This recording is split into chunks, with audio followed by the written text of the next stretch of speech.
నమస్తే. నేను మీ నాగచంద్రుడు సంకుల, సీనియర్ న్యాయవాది. Quash petition versus discharge petition. So మిత్రులారా, quash petition versus discharge petition అంటే ఏమిటి? వాటి మధ్య తేడాలు ఏంటి?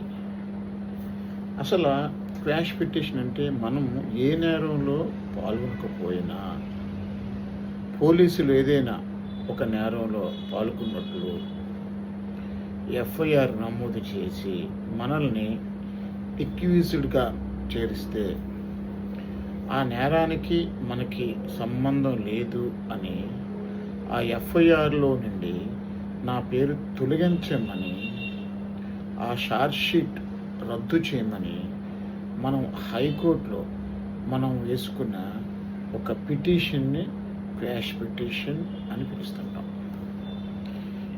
ఈ క్వాష్ పిటిషన్ మాత్రం హైకోర్టులో మాత్రమే ఫైల్ చేయాలి. A1, A2, A3, A4 ఇలా ఎంతమంది ఉన్నా క్వాష్ పిటిషను అందరూ కలిసి వేయవచ్చు, లేదా